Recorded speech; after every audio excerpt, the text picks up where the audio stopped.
요한복음 21장은 공간복음에서는 찾아볼 수 없는 요한복음만의 유니크한 스토리입니다. 하나님께서는 사도 요한에게 요한복음 21장을 기록하게 하심으로 예수님을 3번 부인했던 베드로가 어떻게 회복되어서 사도행전 1장에 제자들의 리더로 등장하게 되었는지 우리에게 알려주고 계십니다. 그래서 요한복음 21장의 내용은 베드로의 회복에 대한 내용입니다. 오늘 우리가 읽은 본문 21장은 베드로와 제자들이 고기잡이를 하기 위해서 배에 오르는 것으로 스토리가 시작이 됩니다. 주동자가 베드로였습니다. 베드로가 다른 제자들에게 나는 고기 잡으러 간다, 나는 물고기 잡으러 간다라고 이야기했습니다. 베드로가 다른 제자들에게 같이 가자고 한 것은 아닙니다. 그런데 다른 제자들이 함께 있었던 6명의 제자들이 베드로와 함께 물고기를 잡으려고 그날 밤에 배에 오른 것입니다. 여러분, 왜 베드로가 갑자기 물고기를 잡으러 간다라고 했을까요? 심심해서? 할 게 없어서? 따분해서? 또는 당장 내일 먹을 것이 없어서 오늘 저녁에 물고기 잡으러 간다라고 이야기했을까요? 아닐 것입니다.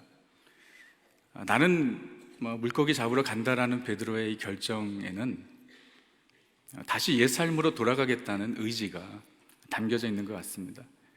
여러분들 아시다시피 베드로는 갈릴리 바다의 어부였습니다. 그는 평범한 어부였죠. 그의 인생의 소망이라고는 좀 더 고기 많이 잡아가지고 편하게 사는 것, 그 정도였습니다. 근데 그런 평범한 갈릴리 어부를 예수님께서 찾아가셨습니다. 그리고 베드로를 부르셨습니다. 나를 따르라, 내가 너로 살아남는 어부가 되게 하리라. 예수님께서 베드로를 부르셨을 때에 베드로는 배와 그물을 내려두고 예수님을 쫓았습니다. 다른 제자들도 그렇게 했죠. 그러니까 그렇게 예수님과의 동행이 시작이 된 것입니다. 3년 동안 제자들이 예수님과 함께 했습니다. 그 3년 동안의 생활은 정말 꿈만 같은 시간이었을 것입니다. 제자들은 예수님에게서 직접 천국 복음을 들을 수 있었습니다. 그뿐만 아니라 수많은 기적들을 목격했습니다. 목격했을 뿐만 아니라 기적을 직접 행하기도 했습니다. 저들이 정말 가장 엑사이팅하게 했던 기적은 오병이어가 아니었을까 생각이 됩니다. 빵을 나눠주는, 끊임없이. 제자들은 예수님이 유대인들이 그렇게 고대하고 기다리던 메시아인 줄 믿었습니다. 그래서 언젠가는 예수님이 왕이 되셔서 로마 제국을 물리치시고 새 이스라엘을 건설할 것을 기대하고 있었던 것입니다. 그런데 그렇게 기대하고 따르던 예수님이 33살의 젊은 나이에 아주 무능하게 잡히시고, 그리고 너무나도 초라하고 비참하게 죽으셨습니다. 제자들의 꿈이 다 산산조각이 난 것이죠. 예수님께서 죽으시고 사흘 만에 부활하셨습니다. 제자들에게 나타나셨어요. 제자들에게 2번 나타나셨습니다. 오늘 본문은 부활하신 예수님께서 제자들에게 3번째 나타나시는 내용이에요. 제자들은 부활하신 예수님을 보았습니다. 그러나 예수님의 부활이 과연 무엇을 의미하는지 알 수 없었습니다. 그리고 앞으로 무엇을 어떻게 해야 되는지 도저히 알 수 없었던 것이에요. 그래서 베드로와 제자들은 그들이 가장 자신 있게 할 수 있는, 가장 성공적으로 할 수 있다고 생각했던 고기잡이를 하기 위해서 그날 밤에 배에 다시 오른 것입니다. 여러분, 고기를 잡는 것이 잘못된 것은 아닙니다. 그러나 예수님께서 저들을 갈릴리 바다에 고기 잡는 어부로 부른 것이 아니라 사람 낚는 어부로 부르신 것입니다. 그것이 저들의 소명이었던 것이에요. 여러분, 그런데 놀라운 것은 그날 밤에 열심히 그물을 내렸지만 고기를 하나도 잡지 못한 거예요. 여러분, 고기를 하나도 잡지 못한 것도 기적인 줄 아세요? 아멘 하기 싫죠? 우리는 그물이 찢어질 정도로 고기를 많이 잡은 것을 기적이라고 합니다. 여러분, 그런데 아무것도 잡지 못한 것도 기적입니다. 성경은 이야기합니다. 그날 밤에 아무것도 잡지 못하였더라. nothing이라고 이야기합니다. 여러분, 베드로와 또 제자들 중에서는 어부 출신들이 많은데 저들은 갈릴리 바다에서 고기 잡는 것으로 뼈가 굵은 사람들입니다. 어디에 언제 고기가 있는지 너무 잘 알죠. 그런데 그날 밤에 nothing인 거예요. 여러분, 어떻게 그것이 자연적으로 가능한 것입니까? 최소한 몇 마리라도 잡았어야 되는 거 아니에요? 그러니까 그날 밤에 그 물고기들이 제자들이 내린 그물에 들어가려고 할 때마다 Hey, not now, later. 지금 말고 나중에 막는 손이 있었던 거 아니에요? 막은 것입니다. 아무것도 없이. 여러분, 왜 예수님께서 제자들의 그물에 고기가 한 마리도 들어가지 않게 하셨을까요? 왜 제자들이 빈 그물이 되어서 돌아와야 했을까요? 여러분, 그것은 제자들을 향한 하나님의 은혜인 줄 믿습니다. 저들을 향한 예수님의 은혜입니다. 여러분, 한번 생각해 보세요. 그날 밤에 제자들이 그물을 내렸는데 그 그물에 고기가 가득한 거예요. 그럼 베드로와 제자들이 무슨 생각을 했을까요? 여기가 우리가 있어야 되는 곳이야. 우리는 이렇게 살아야 돼. 3년 동안 헛수고 한 거야. 이렇게 생각하지 않았을까요? 그런데 가장 자신 있고 가장 성공적으로 할 수 있는 일이었지만 아무것도 건지지 못한 거예요. 실패한 것입니다. 여러분, 빈 그물로 돌아오는 베드로의 마음은, 빈 그물로 돌아오는 제자들의 마음속에는 무슨 생각이 있었을까요? 이게 아닌데, 우리가 있어야 할 곳은 여기가 아닌데, 우리를 향한 주님의 부르심은 이것이 아닌데 라고 생각했을 것입니다. 여러분, 가득 찬 그물뿐만 아니라 빈 그물도 우리에게 은혜인 줄 믿으시기 바랍니다. 그 빈 그물로 하여금 우리가 하나님을 더 깊이 만나게 되었다면, 빈 그물 때문에 하나님을 더 깊이 체험하게 되었다면, 빈 그물로 인해 주님과 더욱 친밀하게 동행하게 되었다면, 빈 그물로 인해 내가 낮아지게 되었다면, 빈 그물로 인해 나의 작음을 알고 하나님의 크심을 알게 되었다면, 빈 그물로 인해 내가 있어야 할 자리를 찾게 되었다면, 빈 그물로 인해 나의 소명을 발견하게 되었다면, 그 빈 그물은 분명히 나를 향한 주님의 은혜입니다. 저는요, 이민 생활한 지 35년째입니다. 오래됐죠? 몇 살 때 이민 갔는지는 말씀 안 드릴게요. 나이가 너무 쉽게 계산되니까. 저는 지금은 미국에서 살고 또 목회하고 있지만 브라질로 처음에 이민을 갔습니다. 82년도에 브라질로 이민을 갔어요. 어렸을 때부터 저는 부모님을 도와서 장사를 했습니다. 부모님이 언어가 안 되시니까 제가 돕지 않으면 안 됐죠. 그러면서 자라나면서 제 마음속에 소망이라고는 장사 잘해서 돈 버는 거였어요. 그게 전부인 줄 알았습니다. 근데 고등학교가 되었을 때 그래도 대학은 가야겠다는 생각이 들었습니다. 저희 아버지는 대학은 뭐하러 가냐 그러시더라고요. 희한하죠. 그러니까 더 가고 싶어요. 어차피 장사할 거. 나름대로 그래도 대학교는 가고 싶어가지고 고등학교 2, 3학년 때는 열심히 공부를 했습니다. 근데 제가 원하는 대학에 이제 여기처럼 이제 입시를 봐야 하는데 1차는 통과했는데 2차에서 떨어졌어요. 제가 대학에 실패하고 난 다음에 내 주제에 무슨 대학은 대학이냐 생각을 하고 장사에 본격적으로 뛰어들었어요. 저희 부모님은 브라질에 계신 한인들의 대부분이 그렇게 하듯이 옷 장사를 하셨어요. 옷을 만드셨는데 브라질에서 어떤 옷을 만드셨냐면 세타를 만드셨어요. 여러분 세타 뭔지 모르세요? 영어 스웨터. 한국에 계신 분들이 요즘 영어를 더 잘하시더라고요. 브라질이 더운 나라잖아요. 그러니까 저희가 살던 데가 상파울루인데 겨울이 있어요. 상파울루 남부 지방에는 이제 좀 춥기도 한데 그래봤자 한 달 정도밖에 안 되는 거예요.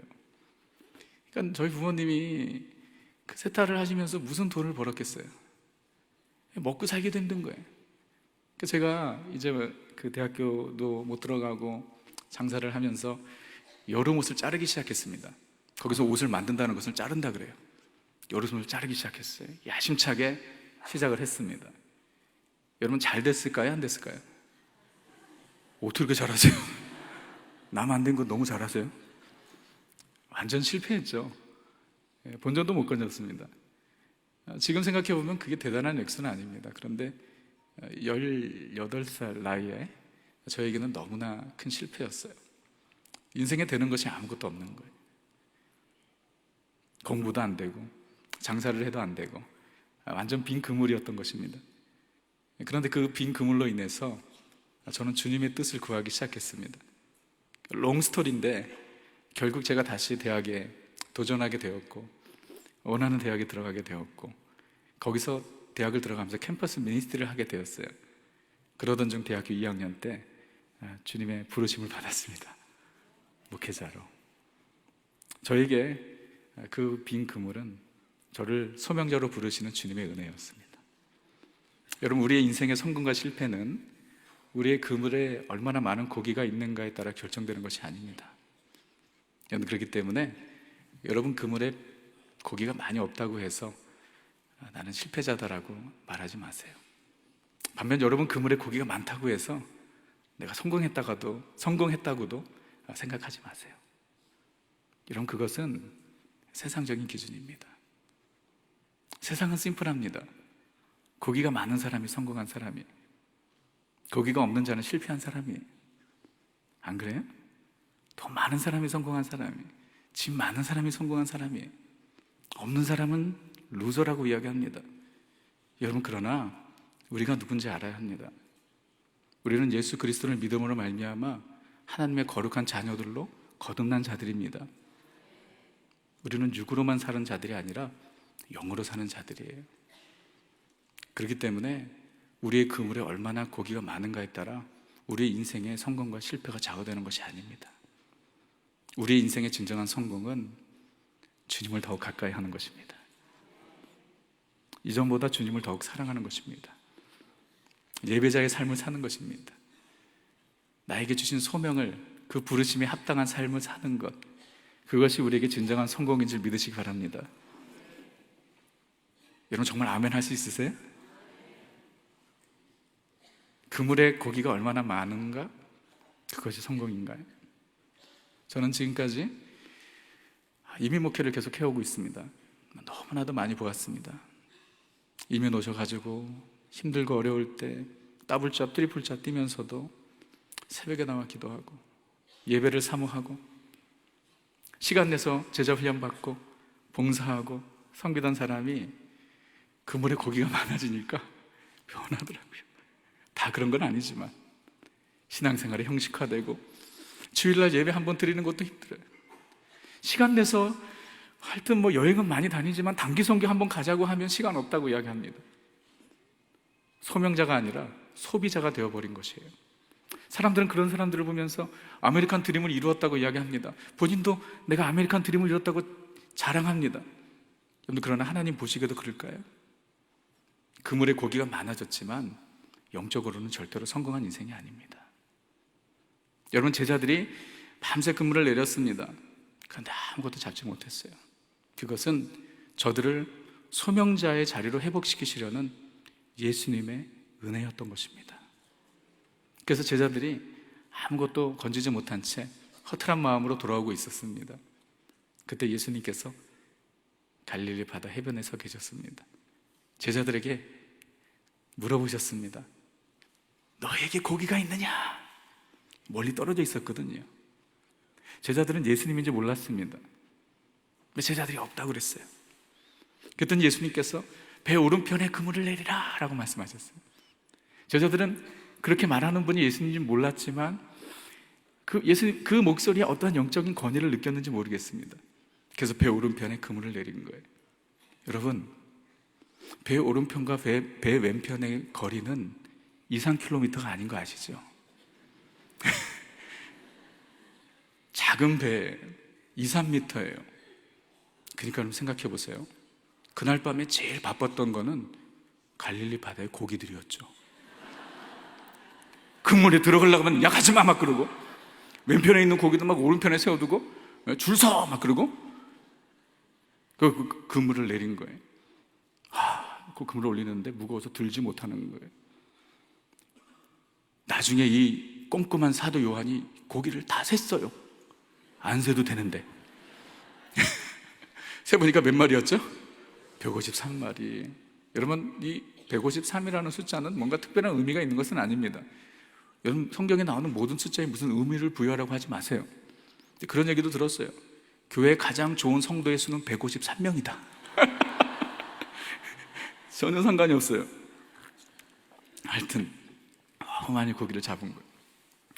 사도 요한이 눈치챘습니다. 예수님이시다. 베드로에게 말했습니다. 주님이시다.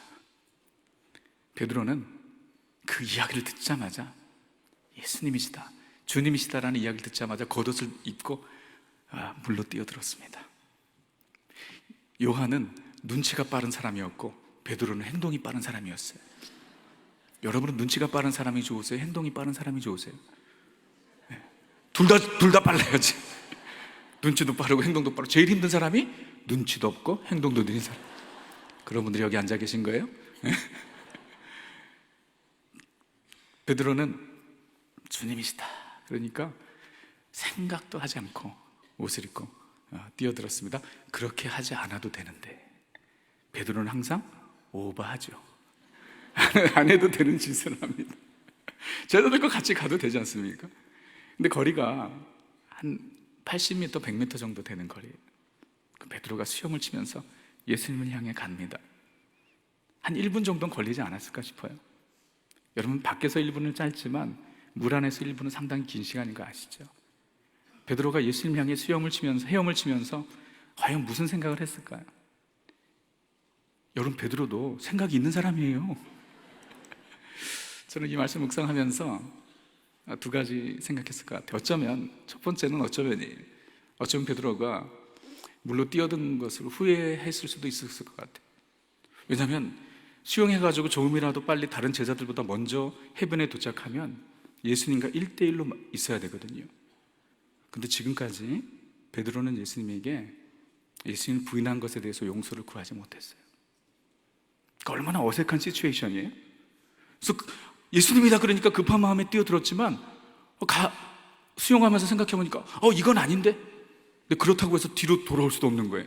자유형으로 가다가 배형으로 돌아오는 것, 그럴 수도 없는, 이건 어쩌면인데. 근데 두 번째 생각은 분명히 했을 것 같아요. 예수님께 뭐라고 할까? 예수님께서 물어보실 텐데, 아니 예수님께서 나를 혼내시면 어떡하지? 야단치시면 어떡하지? 내가 어떻게 예수님께 용서를 구할 수 있을까? 이런 마음을 가지고 해변가로 갔습니다. 베드로 도착을 하고 제자들 도착을 한 거예요. 그런데 상상을 하지 못하던 일이 해변가에서 일어나고 있었습니다. 예수님께서 숯불을 펴놓으셨어요. 그리고 그 위에 생선과 고기를 올려놓으셨어요. 여러분, 그 새벽에 아침에 공기가 얼마나 찼겠습니까? 더군다나 베드로는 물에 뛰어들어가지고 온몸이 다 젖었어요. 따뜻한 숯불. 그리고 거기에다가 생선을 올려놓으셨어요. 숯불 구이. 숯불 구이 좋아하시죠? 빵을 올려놓으셨어요. 빵 굽는 냄새. 제자들이 해변가에 딱 내리니까 갈릴리 해변가의 그 새벽에 숯불구이 냄새, 빵 굽는 냄새로 가득한 거예요. 여러분, 음식 냄새는 우리의 마음을 열어주는 거 아시죠? 마음을 포근하게 해요. 하루 종일 여러분들 밖에서 일하다가 집에 딱 들어와서 문을 열었는데 된장찌개 냄새가 이렇게 나는 거예요. 기분 좋아지죠? 아닌가요? 오늘도 된장찌개야! 뭐 그러시는 분들 계세요. 저희는 저희 집에서 모임을 많이 갔습니다. 제가 개척한 지 지금 7년 넘었는데 저희 집은 거의 교회 한 부분이에요. 당회도 저희 집에서 가끔 하고 교육자들도 모이고 순장님들도 1년에 몇 번씩 저희 집에 초대를 해서 봉사하는 분들, 청년들도 우리 집에. 근데 저희 성도님들은 저희 집에 초대받는 것을요 너무 좋아하세요. 그 이유가 뭐냐면 목사님 집에 가서 좋기도 하지만 저희 집에 오면 아주 특별한 음식을 먹어요. 그게 뭐냐면 브라질리언 바베큐예요. 브라질 스타일 스테이크. 제가 음식은 라면밖에 못 끓이는데 고기는요 정말 잘 굽습니다. 할렐루야. 네, 5스타 호텔 셰프 이상이에요. 안 믿으시죠? 스테이크를 미국산 고기지만 고기를 사면 스테이크를 구울 때는 얇으면 안 돼요. 어느 정도 이렇게 두께가 있어야 돼요. 그리고 다른 양념을 해서는 안 돼요. 오직 브라질 소금. 그래서 제가 브라질에 갈 때마다 다른 거는 안 갖고 와도 소금만 가지고 와요. 그러면 스테이크를 잘라가지고 소금을 팍팍 뿌립니다. 어떻게 뿌린다고요? 팍팍 아낌없이. 예. 소금을 뿌리고 뜨거운 불에 구워야 돼. 뜨거운 불에. 약한 불에 구우면 안 돼요. 뜨거운 불에 이제 윗면과 아랫면을 굽고 난 다음에 그 다음에 약한 불로 옮겨놔야 돼요. 아시겠어요? 마당에서 우리 성도님들이 오시기 전에 마당에서 이제 고기를 구우면요, 여러분 그 고기 굽는 숯불구이 냄새가 사방에 다 퍼집니다. 동네 방네 그냥 뭐 가득 차죠. 우리 성도님들 차를 세우고 차문을 딱 열면 고기 냄새부터 이렇게 막, 그때부터 마음이 열리기 시작하고 주님의 은혜가 임하기 시작합니다. 모든 마음의 상처와 아픔이 다 치유가 돼요. 그래서 저희 집에 들어오는 성도님들은 다 웃으면서 들어와요. 그러니까 7년 동안 저희 집에서 브라질리안 스테이크 먹으면서 힘든 얘기 해본 적이 없어요.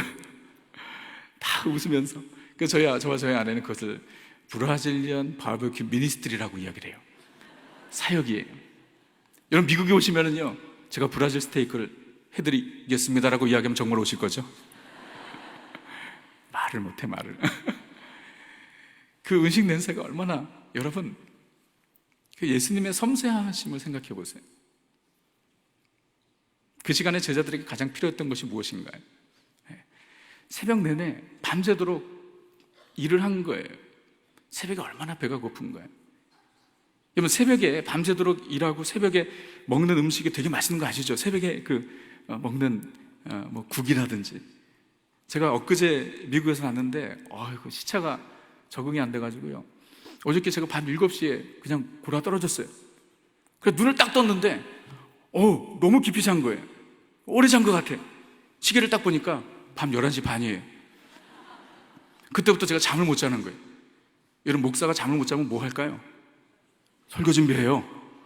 오늘 이 설교는 제가 밤새서 준비한 설교예요. 은혜 받으셔야 돼. 근데 문제가 뭐냐면 새벽 3시 정도 됐는데 배가 너무 고픈 거예요. 시차도 있고 막 그러니까 배가 너무 고픈데 먹을 것은 없고 어떡하나 그래가지고 그냥 무작정 나갔어요. 더 이상 견딜 수가 없어서 나가가지고 뭐가 있는지도 모르고 이제 두리번 되는데 제 눈앞에 천국이 보이는 거예요. 김밥 천국. 천국이 보이는 거예요. 그래서 너무 반가워가지고 들어가가지고 김치찌개를 시킨 거 아니에요. 5,000원짜리 김치찌개를 먹는데 너무 맛있는 거예요. 포인트는 뭐냐? 새벽에 먹는 음식이 맛있다 이거예요. 제자들이 밤새서 고생했습니다. 예수님은 그 시간 제자들에게 가장 필요한 것이 무엇인지 아셨습니다. 추운 몸을 녹이는 숯불, 저들의 허기를 채우는 떡과 고기. 여러분 그것이 바로 숯불의 은혜인 것입니다. 여러분 예수님께서 왜 제자들에게 조반을 준비하셨을까요? 여러분 이 모든 과정을 통해서 예수님께서 제자들에게 말씀하시고자 하는 메시지는 무엇일까요? 예수님이 하시는 모든 일들은 의미가 있습니다. 영적인 메시지가 있습니다. 그냥 막연히 하신 것이 아니에요. 제자들은 예수님의 죽으심과 부활하심으로 인해서 혼란스러웠습니다. 다시 옛삶으로 돌아가고 싶은 마음이 있었어요. 그래서 고기를 잡았습니다. 밤새도록 그물을 내렸습니다. 아무것도 잡지 못한 거예요. 빈 그물로 돌아오는데 예수님께서 오른편에 그물을 던지라고 하셨습니다. 던졌더니 그물을 들지 못할 정도로 많은 고기가 잡혔어요. 해변가에 올라왔더니 예수님께서 숯불에 떡과 고기를 준비해 놓으시고 저들을 먹이셨습니다. 이 모든 일들을 통해 예수님께서 제자들에게 그날 새벽에 갈릴리 해변에 있는 제자들에게 무언의 메시지를 던지고 계십니다. 그것이 무엇인가요? 너희는 부르심에 합당한 삶을 살아야 한단다. 너희는 갈릴리 바다에 고기를 낚는 어부가 아니라 사람 낚는 어부로 부르심을 받았어. 그러므로 떡과 고기가 너의 삶의 목적이 아니야. 너희가 부르심에 순종하여 나를 따르면 내가 책임져 줄 거야. 여러분 그날 새벽 예수님께서 제자들에게 말씀하신 그 메시지는 오늘 이 새벽에 주님 사랑하여 예배하러 나온 여러분에게, 저와 여러분에게 주시는 메시지인 줄 믿습니다. 왜냐하면 우리도 소명자이기 때문에. 제자들만 소명자가 아니지 않습니까? 우리도 부르심을 받은 소명자들입니다. 하나님의 자녀들로 부르심을 받았습니다. 제자로 부르심을 받았습니다. 복음 전하는 자로 부르심을 받았습니다. 너희는 모든 족속에게 가서 복음을 전하라고 말씀하셨는데, 여기서 너희는 누굽니까? 예수님을 믿는 우리 모두죠. 오직 성령이 너에게 임하시면 너희가 권능을 받고 예루살렘과 유대와 사마리아 땅끝까지 이르러 내 증인이 되라고 말씀하셨는데, 땅끝까지 이르러 주님의 증인으로 부름받은 사람은 누굽니까? 성령 받은 사람입니다. 여러분 성령 받으셨습니까? 성령 받았다면 저와 여러분은 소명자입니다. 그러므로 오늘 이 메시지는 저와 여러분에게 주시는 메시지입니다. 우리는 소명자들입니다. 그러므로 우리가 사는 목적은 떡과 고기가 아닙니다. 떡과 고기가 필요 없다라는 것이 아닙니다. 그것을 위해서 구하라고 말씀하셨습니다. 일하라고 말씀하셨습니다. 그러나 그것이 우리의 삶의 궁극적인 목적은 아닙니다. 더 많은 떡이, 더 많은 고기가 우리의 삶의 이유와 목적이 아닙니다. 더 많은 돈이, 더 많은 소유가 우리의 삶의 목적이 아닙니다. 소명자는 살아도 주를 위해 살고 죽어도 주를 위해 죽는 자입니다. 소명자는 먹든지 마시든지 무엇을 하든지 하나님의 영광을 해야 합니다. 소명자는 부르심에 합당한 삶을 살아야 합니다. 소명자는 복음이 전해지고 교회가 세워지고 주님의 역사가 이루어지는 것에 가장 큰 관심을 갖습니다. 소명자는 열방에 주님의 이름이 높여지는 것을 가장 기쁘게 여깁니다. 저와 여러분은 소명자들입니다. 선교를 떠나는, 이번 여름에 떠나시는 2,800명의 우리 성도님들 소명자들입니다. 주님의 말씀에 순종하여 우리가 이 길을 갈 때 주님께서 우리의 삶을 책임져 주실 줄 믿습니다. 부르심에 합당한 삶을 사시는 우리 사랑의 교회 성도님들 되시기를 주님의 이름으로 축원합니다. 기도하겠습니다. 주님의 은혜 감사합니다. 주님, 갈릴리 어부들처럼 별로 인생에 소망 없이 평범하게 살던 우리들을 주님께서 소명자로 불러주시니 감사합니다. 주님, 우리가 사는 것, 더 많은 떡과 더 많은 고기와 더 많은 돈과 더 많은 소유가 아니라 주님 부르심에 합당한 삶을 살아가는 우리 모든 성도님들 될 수 있도록 주께서 인도하여 주옵소서. 그물에 고기가 없다고 낙심하지 않게 하시고, 그물에 고기가 많다고 자랑하지 않게 하시고, 오직 주님만을 자랑하며 복음만을 증거하는 하나님의 거룩한 자녀들 되게 하여 주옵소서. 감사드리며 예수님의 이름으로 기도합니다. 아멘.